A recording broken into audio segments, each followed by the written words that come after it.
Olá, começa agora o JR Entrevista e nesta edição nós vamos conversar com o deputado federal Milton Coelho, do PSB de Pernambuco. O deputado faz parte da Comissão de Cultura e é presidente da Comissão de Ciência e Tecnologia. Seja bem-vindo ao nosso programa, deputado. Uma satisfação estar aqui com seus telespectadores. Deputado, vamos começar falando sobre a pauta do Congresso Nacional, ainda para esse ano, já que nós temos eleições daqui a alguns meses. É possível priorizar algum assunto, algum texto, alguma pauta nesse instante ainda? É possível discutir e votar? Como você disse, é um ano eleitoral, é um ano de muitas atribulações, portanto, mais curto, com poucas datas para tocar os projetos, mas aquilo que foi emergencial, que foi importante para o Brasil, nós vamos procurar acelerar, ou dar a celeridade necessária para que passe pelas comissões e vá a plenário para apreciação do plenário. De modo que é um esforço muito grande que nós estamos fazendo para discutir os assuntos estruturadores e estratégicos para o país. Uma pergunta que a gente sempre faz aqui para o parlamentar, e não poderia ser diferente, a gente sempre fala em reforma tributária, que é uma das pautas mais urgentes que a sociedade vem clamando. É possível avançar em algum ponto, por exemplo, da reforma tributária esse ano? Bom, a reforma tributária passou na Câmara o ano passado e foi para o Senado. Houve algumas alterações no Senado Federal, deverá voltar à Câmara. Isso, para entrar na pauta, vai depender fundamentalmente da decisão da mesa, isso é regimental, precisar da decisão depender da decisão do presidente Arthur Lira. Mas se ele colocar para votação, haverá tempo sim. Embora seja um tema espinhoso, que envolva um amplo debate nacional, discussões, mas que já tem muita massa crítica acumulada ao longo desses anos, porque a reforma tributária é um debate que se arrasta há muitos anos no Congresso Nacional. Então, o senhor falou em tema espinhoso, é praticamente consenso de que seja uma pauta urgente, mas por que não anda, por que não caminha? Muitos interesses envolvidos, muita coisa para se mudar na legislação. Por que tem uma tramitação lenta no sentido de discussão, no sentido de avanço do assunto? Porque tem muitas consequências, né? Em função de todos esses efeitos colaterais de todas as leis que se votam no Congresso Nacional, a sociedade se mobiliza através dos seus segmentos, das suas entidades, organizada em suas entidades, para pleitear, para pressionar, e há um tempo necessário para maturação e fundamentação das decisões. As decisões do Congresso Nacional não podem ser assodadas, elas precisam ter alguma profundidade, porque muitas delas têm consequências graves para a população, para os setores dos segmentos econômicos e, portanto, precisa realmente de um tempo de maturação para que essas decisões sejam apreciadas e tomadas pelo Congresso. A Comissão de Fiscalização Financeira aprovou um convite para ouvir o novo ministro de Minas e Energia, Adolfo Saxida, sobre os planos para a privatização da Petrobras, que é um assunto polêmico também, e também vai tratar nesse convite sobre o aumento dos combustíveis. Como é que o senhor vê essa convocação, esse convite? A Câmara tem convidado e, às vezes, até convocado ministros, porque são necessárias essas convocações para que os ministros apresentem as razões, né, dos projetos que são enviados para a Câmara e as decisões que são tomadas nos ministérios, que têm um alcance nacional e que muitas vezes mudam a realidade da vida de muitas pessoas. Então, a questão da energia é uma questão que toca na atividade econômica, mas não só isso, né, no conforto, no modo de viver de um país inteiro. Portanto, convocar o ministro é um ato necessário e até diria corriqueiro, para que fundamente, como eu disse antes, e encaminhe as decisões que a Câmara vai tomar. Agora, deputado, o ministro assumiu já vamos dizer assim, com muito ânimo, porque logo ao assumir o cargo, ele já fala em privatização da Petrobras. É um assunto bastante polêmico, é um assunto que tem resistência em muitos setores.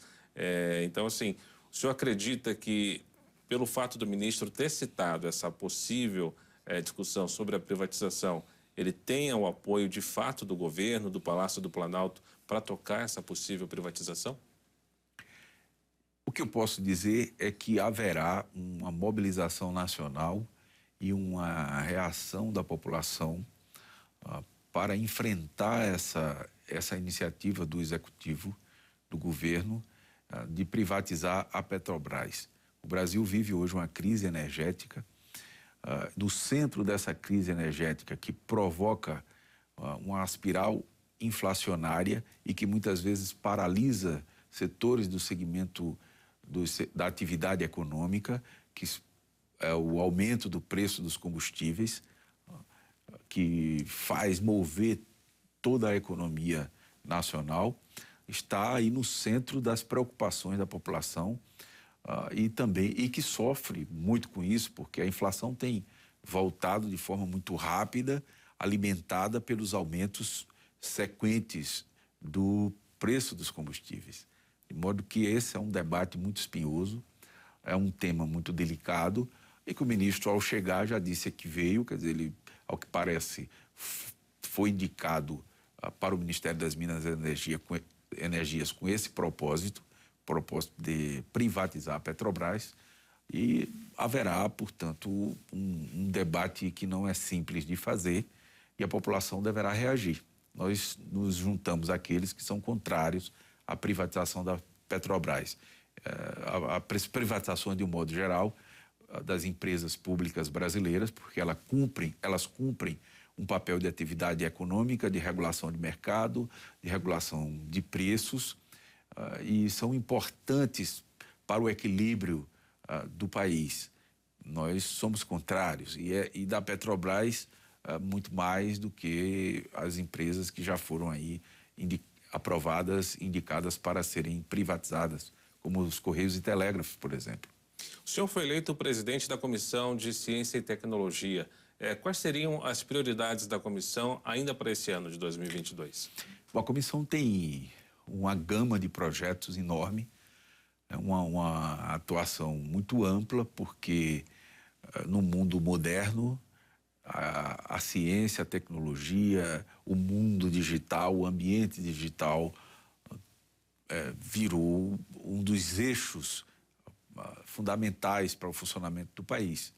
De modo que, a despeito do Brasil investir pouco em pesquisa, investir pouco em inovação, há uma necessidade porque o mundo digital, digamos assim, atropelou toda a agenda de ciência e tecnologia e se impõe. De modo que, na medida em que passa a ser uma prioridade do Brasil discutir ciência, tecnologia e inovação, a comissão adquire também um papel de grande destaque no Congresso Nacional, na Câmara Federal. Então, nós temos discutido com os vice-presidentes da comissão, com os segmentos.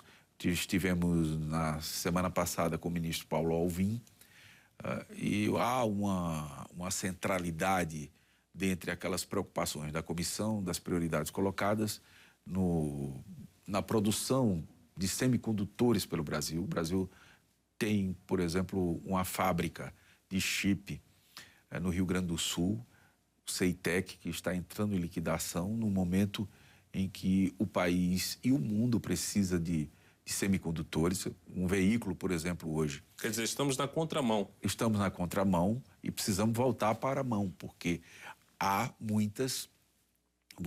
deixa muitas sequelas para o desenvolvimento do país. Nada funciona hoje sem uma gama enorme de aplicativos, né, de semicondutores, e o Brasil precisa voltar ao caminho do desenvolvimento, investir em semicondutores. Então, essa é uma das nossas pautas, das pautas prioritárias. Uma outra pauta prioritária é o aumento, o reajuste nas bolsas para mestres e doutores. O Brasil precisa voltar a formar pessoas para pesquisa, porque nós estamos perdendo pesquisadores para outros países, para laboratórios. Temos pesquisadores no mundo inteiro que são brasileiros e que poderiam estar aqui a serviço do nosso país e que não estão. Uma bolsa de mestrado hoje remunera uma bolsa de R$ 1.200, uma bolsa para doutor, formação de doutor e registro. Ao aceitar a bolsa, tem que ter dedicação exclusiva, não pode ter outro emprego. Um doutorando recebe uma bolsa de R$ 2.400 em média. De modo que precisa uma reparação com relação à remuneração das bolsas. É um outro ponto importante que a comissão tem se debruçado, vai fazer todas as movimentações necessárias nessa direção. Nós temos também o orçamento dos institutos de pesquisa, que estão defasados há 14 anos que não tem reajuste. Então, a pesquisa no Brasil está muito atrasada, ou melhor, está muito imobilizada em função da falta de investimentos. É preciso que o país invista mais em pesquisa. Há recursos para isso, os fundos setoriais existem para isso. Está restrita, né, a pesquisa por conta justamente da falta de um incentivo mais animador. E para as empresas também, não só para os institutos públicos, mas sobretudo para as empresas brasileiras que precisam ter competitividade, e o país precisa se desenvolver. Se desenvolve hoje sem pesquisa e sem conhecimento. Então, nós temos a implantação do modelo, a implantação do 5G no Brasil, que está bastante atrasada também. Então, portanto, são alguns temas que nós vamos enfrentar na comissão esse ano, além, naturalmente, de alguns projetos de lei que requerem um amplo debate, mas que precisam ser aprovados, precisam ser discutidos e votados na comissão, possam dar seguimento. Então, a chamada lei das fake news. Vamos falar sobre as fake news, exatamente esse é o próximo ponto que eu quero tratar com o senhor. Mas antes eu queria só lembrar que você pode assistir ao JR Entrevista na Record News, no portal R7, também no Play Plus e em todas as nossas redes sociais. O senhor citou agora há pouco o mundo digital na resposta anterior, e é exatamente aí que entram as fake news. Com a proliferação, com o acesso em massa da internet, veio também a proliferação das fake news, das notícias falsas. Como é que se vê o projeto do Congresso que discute essa questão das fake news? É preciso que o Brasil, como tem feito o mundo inteiro, enfrente essa questão das fake news, porque há nela alguns aspectos que o governo brasileiro, o Estado brasileiro, não é o governo, mas o Estado brasileiro precisa intervir. Há conduta criminosa, há incentivo à quebra da ordem pública e uma ameaça ao Estado democrático de direito, como assegura a Constituição brasileira. De modo que o Brasil não pode se furtar a legislar sobre esse assunto, sobre esses temas.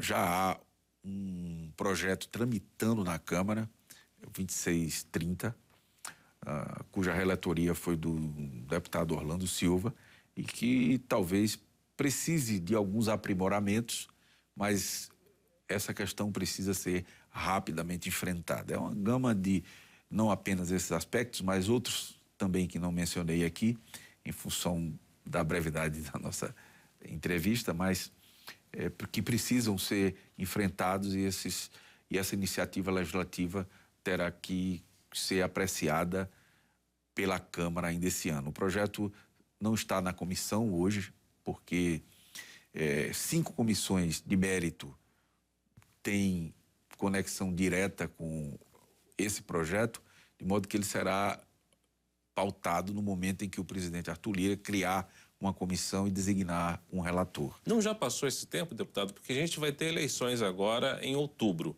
né? E a gente sabe também que fake news se proliferam ainda mais em períodos de campanha, em períodos eleitorais. Não ficou para ontem essa discussão na Câmara? A discussão é para ontem, de fato, mas para essas eleições não creio que haja mais tempo hábil para isso. Nós teremos que enfrentar essa questão das fake news nessa eleição com os instrumentos de que a lei já dispõe hoje. Então, é um projeto que que olha para o futuro e provavelmente para de 2023 para adiante. Agora, falando sobre comunicação e combate à desinformação, será que é possível punir quem espalha fake news? Hoje, a lei brasileira já... Fake news são mentiras, né? Mentiras são crimes, muitas vezes crime contra a honra de pessoas públicas, né? E que atentam contra o Estado democrático de direito, contra a ordem pública, em que já há leis que prevêem a penalização desses atos. De modo que as autoridades brasileiras precisam agir com os instrumentos de que dispõem, talvez não sejam os mais apropriados para o mundo digital, mas que nós precisamos lançar a mão daquilo que temos para coibir esses atos criminosos e que atentem contra a ordem pública, contra o Estado democrático de direito. O senhor chamou a atenção de autoridades, né, para coibir esse tipo de crime. Agora, essa discussão de combate à desinformação passa também pelo parlamento, né? Passa pelo parlamento. O parlamento tem um papel importante e vem tentando desempenhar. Não são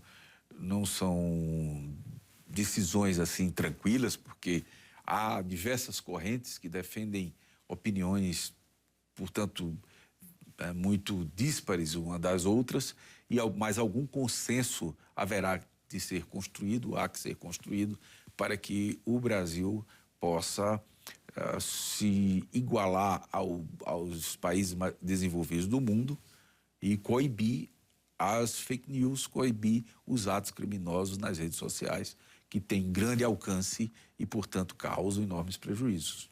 Agora, como existe uma concentração de poder econômico muito grande nas chamadas Big Techs, as grandes empresas, Google, por exemplo, não seria importante uma regulamentação para essa questão? Essa regulamentação, eu diria que é indispensável, né? Porque há um mundo que produz o conteúdo, produz as notícias, que são os offline, e que precisam ser, que se responsabilizam pelos conteúdos que produzem, e há também aqueles que há a responsabilização daqueles que veiculam. Então, a lei, o projeto que tramita na Câmara já prevê, né, essa responsabilização. Acho que uma palavra, se eu fosse resumir uma palavra, é responsabilidade o termo, para que seja distribuído de forma equânime, né, entre as Big Techs e as produtoras de conteúdo e aqueles que veiculam as notícias criminosas através dessas plataformas. De modo que há um grande debate a ser feito. Espero que não demore tanto para que não continue a causar os prejuízos que tem causado até aqui. Agora, a inteligência artificial também é um tema que vai gerar muito debate nos próximos anos. Existe alguma perspectiva da comissão para avançar nessa questão da inteligência artificial? Como tema, a inteligência artificial vem sendo debatida em diversas comissões, especialmente na Comissão de Ciência e Tecnologia, mas ainda não há um projeto que, digamos assim, condense toda a experiência necessária para regulamentar a questão da inteligência artificial no Brasil. É um tema que está presente nas nossas vidas, no dia a dia, nas instituições, nas academias. Quer dizer, é um debate. Cada vez mais o mundo e as pessoas vão utilizar, né, o mundo corporativo e as pessoas vão utilizar a inteligência artificial e, portanto, precisa ser regulamentada. O JR Entrevista vai para um pequeno intervalo. Na volta, nós vamos falar sobre o grupo de trabalho no impacto da pandemia de Covid-19. Nós voltamos em instantes. Já estamos de volta com o JR Entrevista. Aqui no estúdio, o deputado federal Milton Coelho, do PSB de Pernambuco. O senhor faz parte da Comissão de Cultura, deputado. Será que é possível ter uma ideia do impacto que a pandemia da Covid-19 teve, especialmente neste setor? Esse foi um dos setores que mais sofreram com a pandemia e com a paralisação das atividades, porque as atividades culturais ficaram muito restritas às transmissões, né, pela internet. E os artistas sofreram muito. O mundo cultural brasileiro, como no mundo inteiro, sofreu muitas consequências em relação a isso. Não havia show, não havia cinema, não havia teatro. E continua ainda paralisado, porque a cultura não é uma atividade que se retoma assim, né? Então vem aos poucos. Esse ano nós tivemos a pandemia até bem pouco tempo, o estado de calamidade pública no Brasil inteiro, uma apreensão de toda a população, sem poder juntar muita gente, né? São espetáculos que, em geral, juntam muitas pessoas e não estava sendo permitido, de modo que foi um dos setores que mais sofreram com a pandemia. O senhor integrou o grupo de trabalho sobre exatamente o impacto da Covid-19. Já algum relatório, já alguma conclusão sobre esse grupo? Antes de mais nada, dizer que a pandemia também trouxe, além, claro, de muita dor, muito sofrimento às pessoas, alguns ensinamentos. E um deles é que o Brasil precisa se preparar para as próximas pandemias, ainda que elas não venham. Voltar a investir em vacinas, voltar a investir na indústria farmacêutica. Deve-se algumas metas e em pesquisa, como falei antes.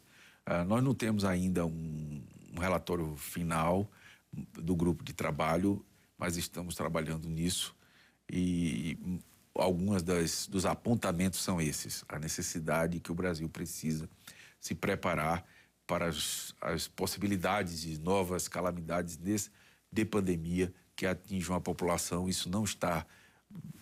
A gente não pode achar que nunca mais vai acontecer e o país precisa estar preparado e voltar a investir em saúde pública. Deputado, nós estamos em ano eleitoral, estamos aí a menos de 5 meses das eleições e até agora não foi definido um nome para a chamada terceira via. O senhor acredita que ainda há tempo de surgir uma outra opção que não sejam as duas mais fortes que nós temos até o momento? Eu entendo que o Brasil, o povo brasileiro, quer se livrar dessa polarização exacerbada, mas essa eleição será uma eleição polarizada. De modo que a terceira via não se viabilizou e não creio que a essa altura alguém vá conseguir galvanizar as forças de centro para viabilizar uma candidatura viável que não seja as duas que estão colocadas aí, do presidente Bolsonaro, que vai à reeleição, e do presidente Lula. Nesse meio tempo, na Câmara, ainda há espaço para discussão de algum projeto importante, tendo em vista que nós estamos bem próximos das eleições, das confirmações das candidaturas? Cada vez mais, daqui para diante, a pauta será, naturalmente, as eleições. Então, o trabalho vai ser fundamentalmente dirigido para o ambiente político, mas aquilo que for necessário ser votado tem sido votado toda semana. Nós temos votado, os parlamentares têm votado os temas importantes. Tá certo, o JR Entrevista fica por aqui. Nós lembramos que você pode assistir ao programa na Record News, no portal R7, no Play Plus e também em nossas redes sociais. Deputado, obrigado pela sua presença. Eu que agradeço e estarei aqui sempre que for convidado. JR Entrevista volta numa próxima edição, sempre aguardando a sua audiência. Até lá.